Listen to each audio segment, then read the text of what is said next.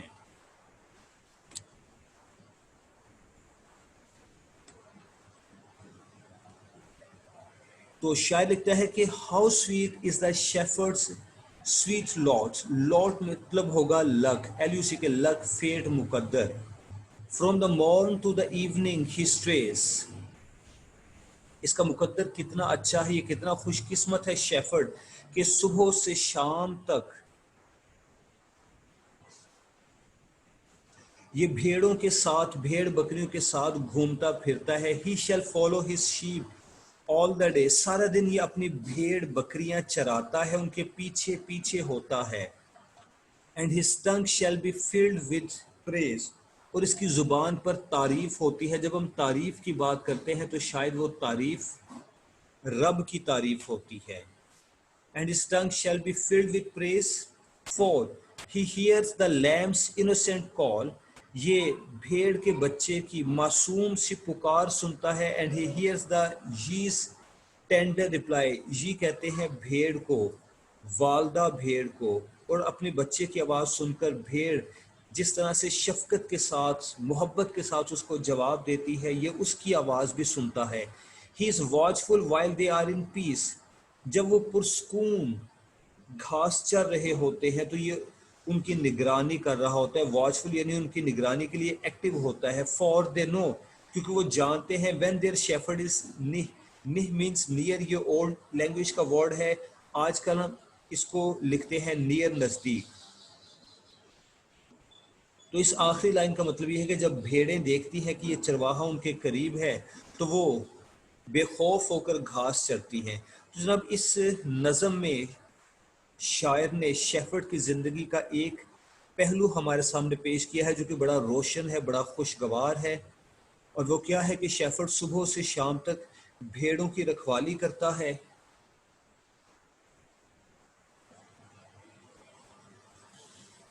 وہ اپنے مقدر پر خوش ہے کہ اس کا کام سکون بھرا ہے. وہ صبح سے شام تک فطرت کے ساتھ رہتا ہے، فطرت کی گود میں رہتا ہے، فطرت کے مناظر دیکھتا ہے. دوسری طرف وہ اعتماد کی ایک علامت ہے. جب تک وہ بھیڑوں کے سامنے ہوتا ہے وہ اپنے آپ کو خوف سے، خطرے سے دور محسوس کرتی ہیں اور پرسکون ہو کر گھاس چلتی ہیں. یعنی یہ چرواہا ان کے لیے تحفظ کی علامت ہے، ایک سمبل ہے ان کے لیے. لیکن شاعر نے چرواہے کی زندگی کے تاریک پہلو کو ڈسکس نہیں کیا. چرواہا ایک غریب شخص ہوتا ہے، اس کی زندگی میں غربت ہے. شاعر نے اس بات کا ذکر نہیں کیا. تو اس نظم میں انوسینس ہے، معصومیت ہے، ایک ایسی معصومیت جو کہ صرف بچے محسوس کر سکتے ہیں. میچور پیپل تصویر کے دونوں رخ دیکھتے ہیں.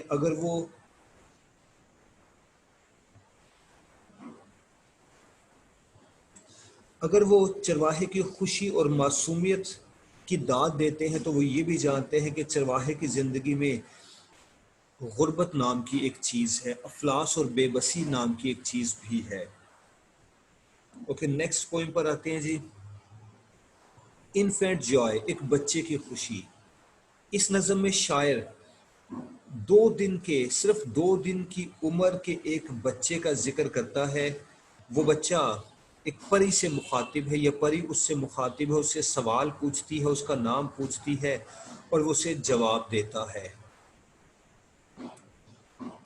تو ہم کہہ سکتے ہیں کہ یہ نظم ایک چھوٹے بچے اور ایک پری کے درمیان مکالمہ ہے، ڈائلاگ ہے. شاعر لکھتا ہے کہ آئی ہیو نو نیم، میرا کوئی نام نہیں ہے. I am but 2 days old، میری عمر صرف 2 دن ہے. وٹ شیل آئی کال دی، میں تجھے کیا نام دوں. آئی ہیپی ایم، میں خوش ہوں. یہ جو تھرڈ لائن ہے وٹ شیل آئی کال دی، یہ اس پری، اس فیری کی آواز ہے، یہ اس فیری کے الفاظ ہیں. اس کی طرف سے سوال ہے، اس نے اس بچے کو مخاطب کر کے کہا کہ میں تجھے کیا نام دوں. جوائے از مائی نیم، تو اس بچے نے جواب دیا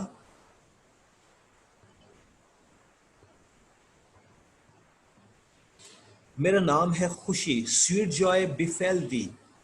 تو پھر اس نے کہا کہ سویٹ جوائے بفیل دی، تجھ پر خدا کی رحمتیں ہوں، تجھ پر تیرے لیے خوشیاں ہی خوشیاں ہوں. پریٹی جوائے، اے خوبصورت خوشی. یعنی جوائے کو خوبصورت کہا گیا ہے.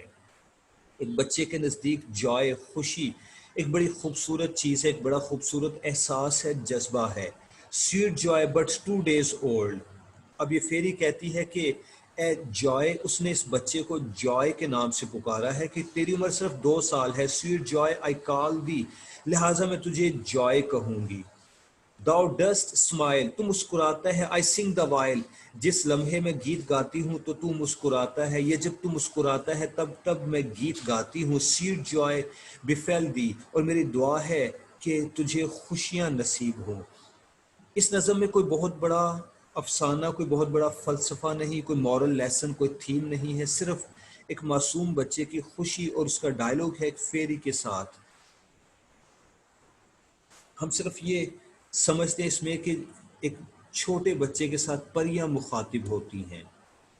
نیکسٹ اسپرنگ، یہ ایک اور نظم ہے جس کی جو کہ موسم بہار سے متعلق ہے، اور یہ نظم پوئم آف نیچر کہی جا سکتی ہے. اس میں فطرت کی خوبصورتی کا ذکر ہے.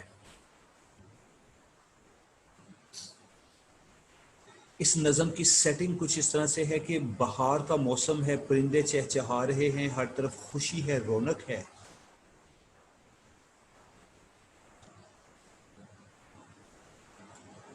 صرف ایک ساز بجانے والے کا ساز خاموش ہے تو شاعر اس سے مخاطب ہو کر کہتا ہے تمہاری بانسری، تمہارا ساز کیوں خاموش ہے؟ اس ساز کو بجاؤ کیونکہ بہار کا موسم ہے۔ تو شاعر لکھتا ہے کہ sound the flute now it's mute, us float کو، اس بانسری کو بجاؤ، اس لمحے یہ خاموش ہے۔ تو اسٹوڈنٹس اس نظم میں بھی دیکھیے گا کہ ترنم، لیرک بڑی زبردست ہے۔ ہر ایک لائن کا آخری لفظ اگلی لائن کے آخری لفظ کے ساتھ ہم آواز ہے، ہم وزن ہے۔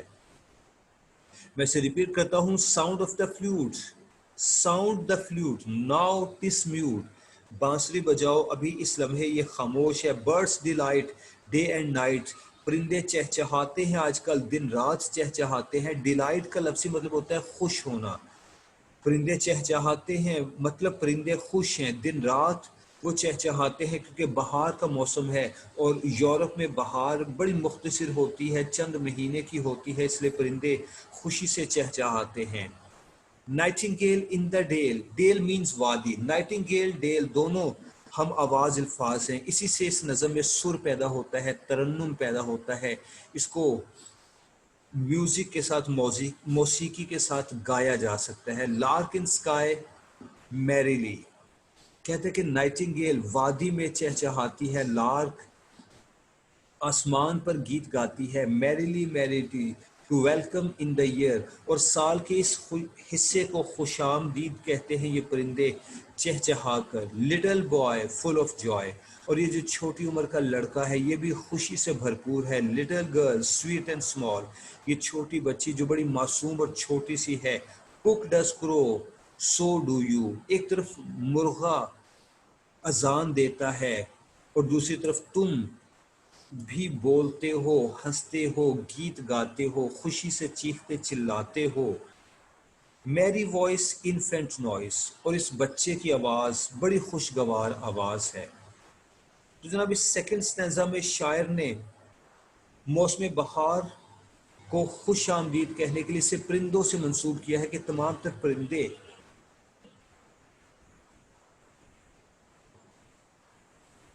گیت گا کر چہچہا کر موسم بہار کو خوش آمدید کہتے ہو، اور اسی دوران میں ایک چھوٹا بچہ بھی تو اپنی چیخ و پکار سے، اپنی خوشی سے، اپنی ہنسی سے موسم بہار کو خوش آمدید کہتا ہے۔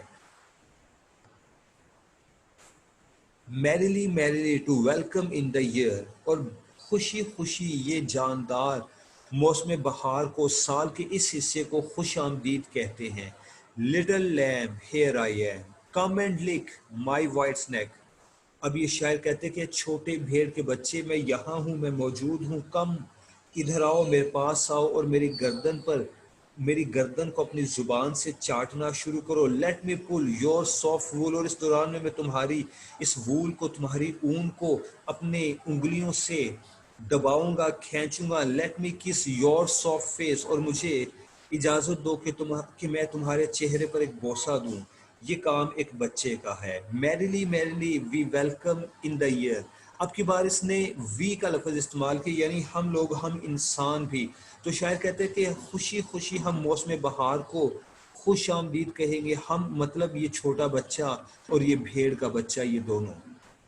یہ نظم پوئٹ آف نیچر ہے کیونکہ اس میں شاعر نے فطرت کی خوبصورتی کے مناظر کا ذکر کیا ہے، جیسے کہ پرندوں کا چہچہانا، ان کا دن رات چہچہانا،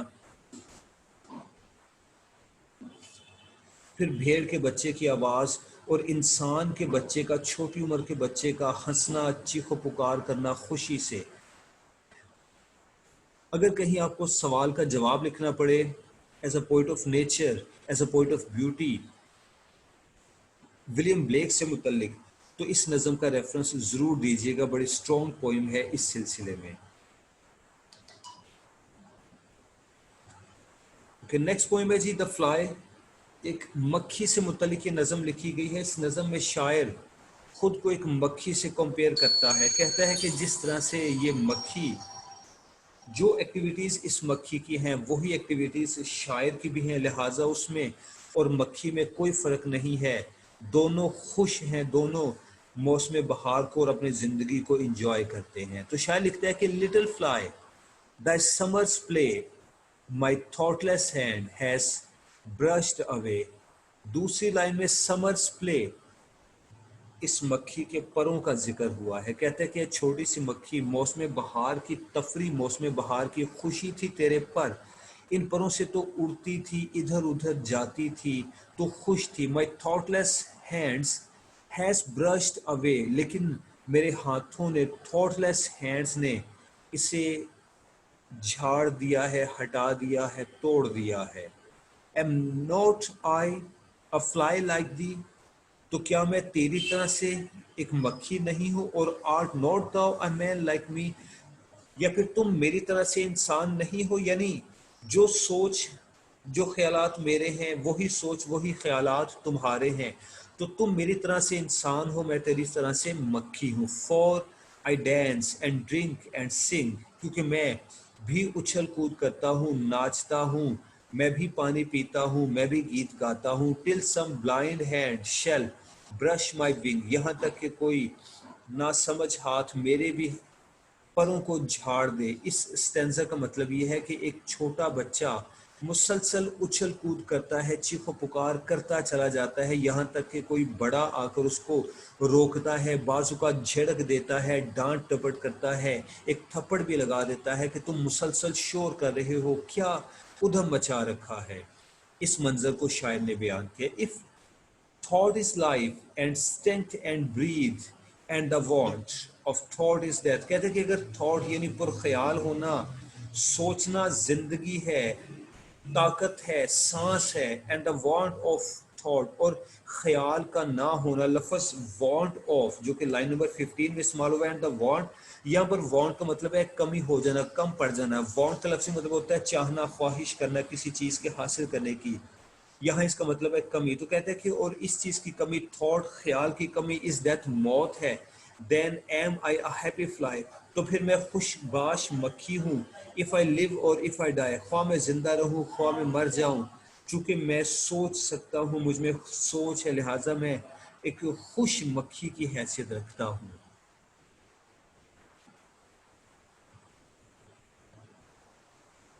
نیکسٹ پوئم کو پڑھنے سے پہلے ہم ولیم بلیک کے سوالات کو ڈسکس کرنا چاہیں گے، کیونکہ جو کچھ ہم نے پڑھا ہے اس کو as a mystic, as a poet of beauty, as a poet of nature, اس کی لیریسزم، اس کی لیرک، اس کا ترنم، یہ سب کچھ اس کے سوالات ہیں. تو poem number 16 the divine image سے پہلے ہم ذرا اس کے سوالوں کو ڈسکس کرتے ہیں. جی یہ سوالات ہیں جیسے کہ آپ اسکرین پر اس پیج کو شیئر کر رہے ہیں اپنے ساتھ. William black lecture number 19 important questions. تو اس کے امپورٹنٹ کویسچنز میں پہلے نمبر پہ ہے write a note on Blake's symbolism. William Blake symbols کا استعمال کرتے ہیں اپنی شاعری میں، اس پر آپ نے ایک نوٹ لکھنا ہے. کتاب خریدیے گا یا انٹرنیٹ پر یہی سوال لکھ دینا ہے کہ بلیکس سمبولزم، تو آپ کو اس سے متعلق مواد مل جائے گا. یا پھر اپنے لیکچرز کو ڈیلیور کر لینے کے بعد اگست کی 15-16 تاریخ کے بعد اگر آپ مجھے یاد دلا دیں تو شاید میں کچھ سوالوں کے جواب آپ کو واٹس ایپ کر دوں، لیکن وہ سارے نہیں ہوں گے، کچھ ایک ہوں گے. دوسرا سوال، write a note on Blake as a visionary poet. دوسرے نمبر پہ اس کو ہم نے ڈسکس کرنا ہے ایز اے ویشنری پوئٹ. اور جو پیراگراف میں آپ لوگوں کے لیے پڑھا تھا ولیم بلیک کی لائف ہسٹری سے متعلق، جو چھوٹا سا ایسے میں نے لیکچر کے شروع میں پڑھا تھا، اس میں ایک پورا پیراگراف ہے اس کو ایز اے ویژنری ثابت کرنے کے لیے. کائنڈلی وہاں سے مدد لیجیے گا اپنے سوال کا جواب پورا کرنے کے لیے. تیسرا سوال، write a note on Blake as a romantic poet. ہم نے ولیم بلیک کو as a romantic poet discuss کرنا ہے. ڈیفینیٹلی ولیم بلیک ایک رومانٹک پوئٹ ہے کیونکہ اس کا تعلق رومانٹک ایج سے تھا، اور اس کی شاعری کلاسیکل ایج کی شاعری سے مختلف ہے. کلاسیکل ایج کے رولز اینڈ ریگولیشنز، ان کے قانون قاعدے چونکہ اس میں استعمال نہیں کیے گئے، لہذا شاعری باقی کی شاعری سے بڑی مختلف ہے.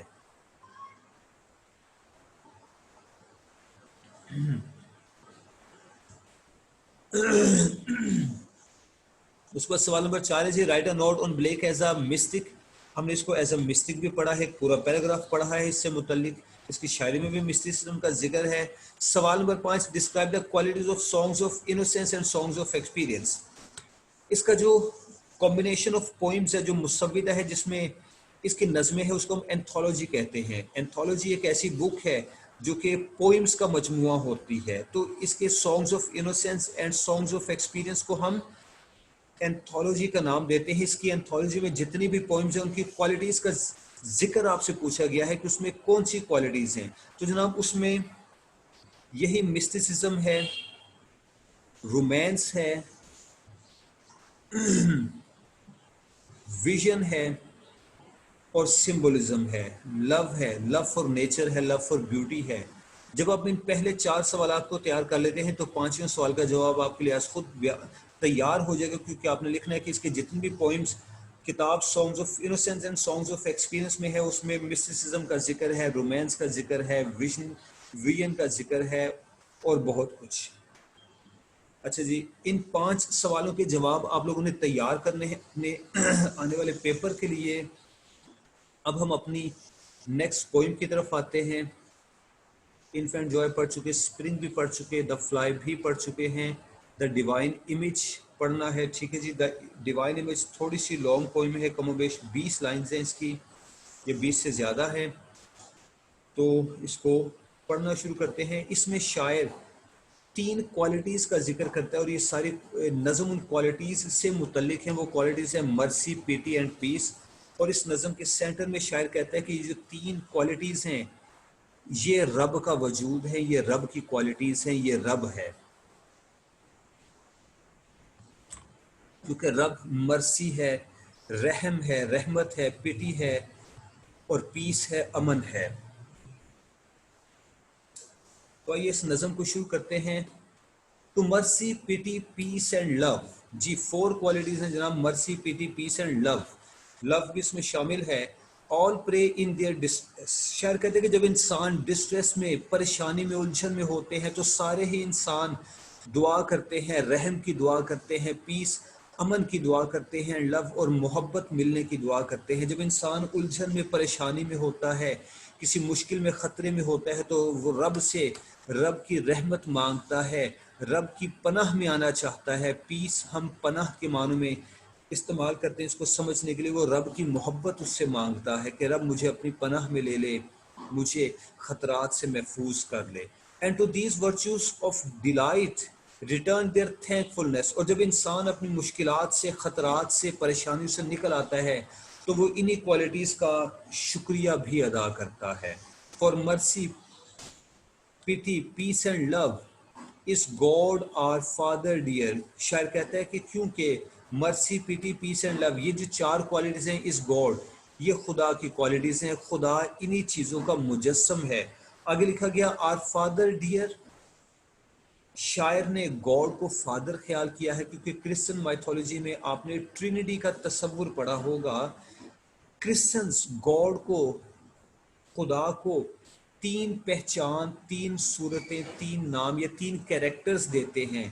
God is the father, God is the holy spirit, God is the God. ٹھیک ہے، تو شاعر نے کہا کہ یہی کوالٹیز ہمارے باپ خدا کی ہیں، لیکن چونکہ ہم مسلمان ہیں ہم خدا کو ایک خدا مانتے ہیں.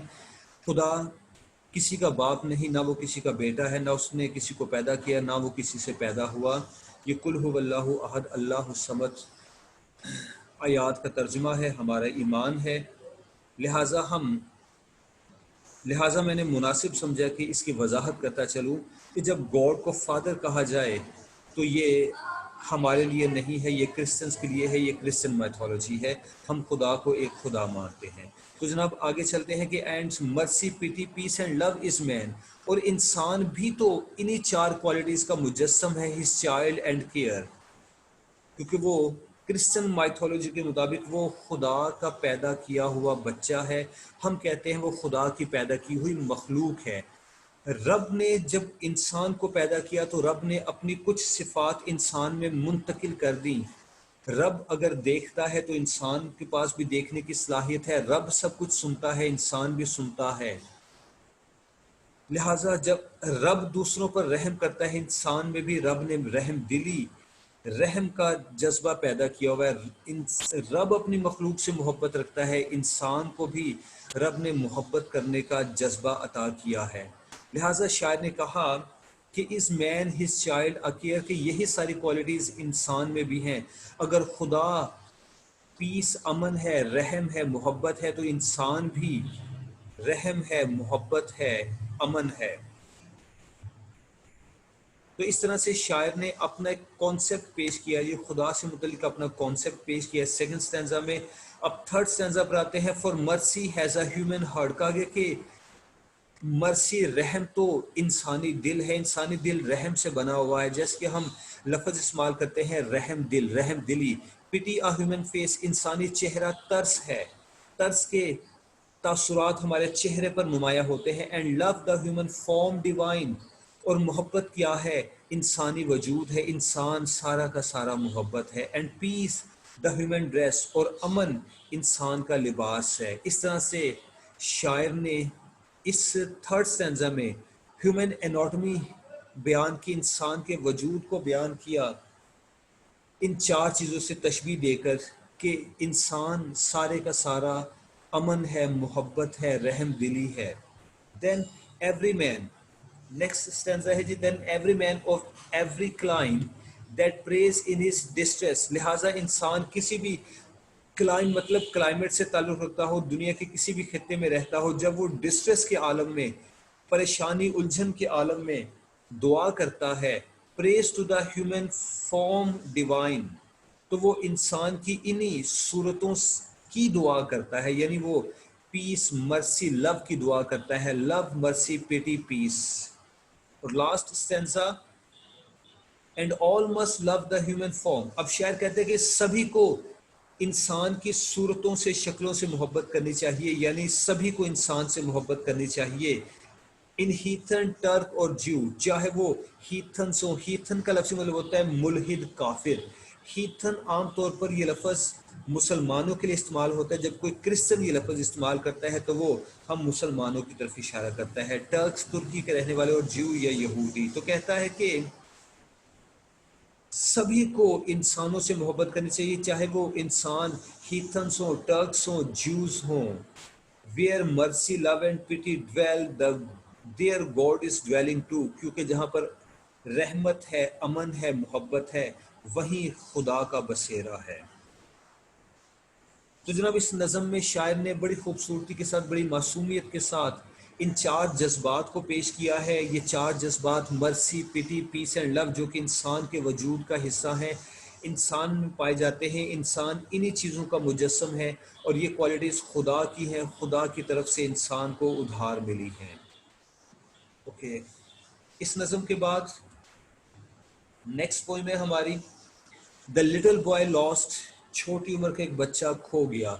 اس نظم میں صرف ایک بچے کے کھو جانے کا ذکر ہے, اور اگلی نظم میں اس نظم it has got two parts, اس نظم کے دو حصے ہیں. دوسرے حصے میں اس نظم کے مل جانے کا ذکر ہوگا, اور مجموعی طور پر ایک بار پھر سے شاعر نے خدا کے رحم دل ہونے کا ذکر کیا ہے, خدا کے شفیق نرم مزاج ہونے کا ذکر کیا ہے, انسانوں سے متعلق خدا کی محبت کا ذکر کیا ہے, لیکن بڑے معصومانہ انداز میں, بچوں والے انداز میں, فلسفیانہ انداز میں نہیں. کہتے ہیں کہ father father where are you going, do not walk so fast, اے باپ تو کہاں جا رہا ہے, کدھر چلا گیا ہے, اتنی تیز مت چل.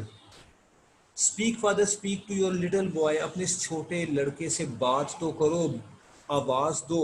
تو میں اس نظم کی کیفیت, اس کی سیٹنگ یا اس کی سچویشن سمجھا دوں, ادروائز اس کو سمجھنا مشکل ہوگا. شاعر نے اس نظم کی سیٹنگ کچھ یوں بنائی ہے, اس کا فریم یوں سیٹ کیا ہے کہ ایک چھوٹی عمر کا لڑکا ہے, وہ گاؤں سے دور کہیں فن لینڈ, نشیبی علاقے میں, دلدلی علاقے میں کھو گیا ہے, اور رات کا وقت ہے, اندھیرا ہے, گاؤں کی طرف سے اٹھنے والی روشنی یا ستاروں کی روشنی کے سوا اس کو کچھ دکھائی نہیں دیتا. تو جس طرف اس کو روشنی دکھائی دیتی ہے وہ اسی طرف کو بھاگ پڑتا ہے. اس حالت میں وہ اپنے باپ کو پکارتا ہے, جس کے پہلی لائن میں لکھا گیا کہ ویئر آر یو گوئنگ, تم کہاں جا رہے ہو, اتنی تیز مت چلو. اور تھرڈ لائن میں کہا father father speak to your little boy, اے باپ مجھے آواز دے.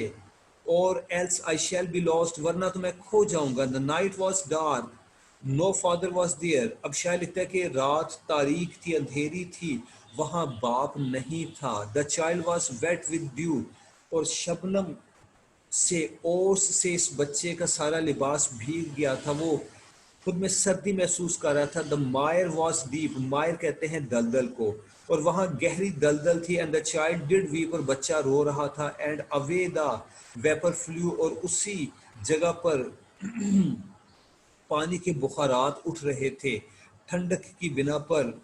اب اوس بننے لگی تھی، دھند بننے لگی تھی. دا لٹل بوائے فاؤنڈ، یہ اس نظم کا دوسرا حصہ ہے. اس میں بتایا جاتا ہے کہ کس طرح بچہ مل جاتا ہے، یا پھر خدا خود زمین پر آ کر اس بچے کے باپ کی صورت میں اسے اس کے گھر تک لے جاتا ہے.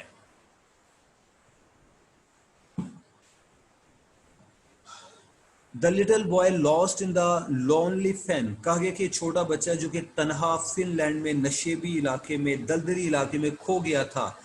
Led by the wondering light, اور وہاں روشنی اس کی رہنمائی کرتی تھی. بگین ٹو کرائی، وہ رونے لگا. But God ever nigh, nigh means near, نزدیک. یہ لفظ ہم پہلے بھی پڑھ چکے ہیں. ولیم بلیک کے زمانے میں لفظ نائے مطلب تھا نیئر، نزدیک. اب ہم اس کو نیئر کہتے ہیں، سپیلنگ بھی اس کے بدل گئے ہیں. Appear like his father in white, تو خدا جو کہ ہمیشہ اپنی مخلوق کے قریب ہوتا ہے، وہ سفید لباس پہنے ہوئے اس بچے کے باپ کی صورت میں اس کے سامنے آتا ہے.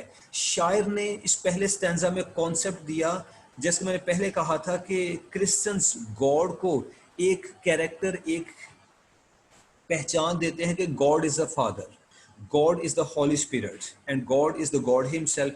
تو شاعر نے گاڈ کو فادر کے طور پر پیش کیا کہ گاڈ فادر بن کر سفید لباس میں اس بچے کی مدد کے لیے آتا ہے. لیکن ہم کہیں گے کہ خدا اس بچے کے باپ کا روپ دھار کر اس کی رہنمائی کرنے کے لیے آتا ہے.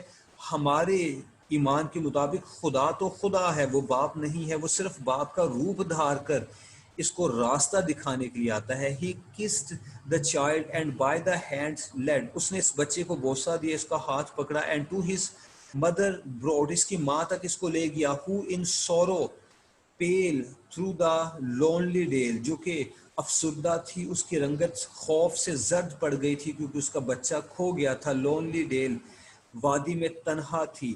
ہر لٹل بوائے ویپنگ سو، اس کا بچہ جو رو رہا تھا. سوٹ، اس کو تلاش کر رہی تھی. سوٹ مطلب تلاش کرنا.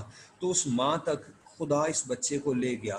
تو جناب اس نظم میں ایک بچے کے کھو جانے کی، اس کے مل جانے کی کہانی ہے آن دا سرفیس، اور انڈر دا سرفیس شاعر نے خدا کی رحمت کا ذکر کیا ہے، خدا کو مہربان کے طور پر پیش کیا ہے. تو ڈیئر اسٹوڈنٹس، آج کا یہ لیکچر ہم یہاں پہ ختم کرتے ہیں. آج کے اس لیکچر میں ہم نے ولیم بلیک کو کمپلیٹ کیا، اس کی پوئمز کو پڑھا. William black as a poet ہم نے ڈسکس کیا، اس کی شاعری کے مختلف پہلو ہم نے ڈسکس کیے، اور اس کے سوالات بھی آپ تک پہنچائے گئے. آپ کے لیے مشورہ ہے کہ میرے جتنے بھی لیکچرز آپ کو مل رہے ہیں لیکچر نمبر 11 سے آن ورڈس، کائنڈلی اس کو ڈاؤن لوڈ کر لیں اور اس کو توجہ سے سنیں بھی، اس کو پڑھیں بھی. اور اگلے لیکچر تک کے لیے مجھے اجازت دیجیے. اللہ حافظ.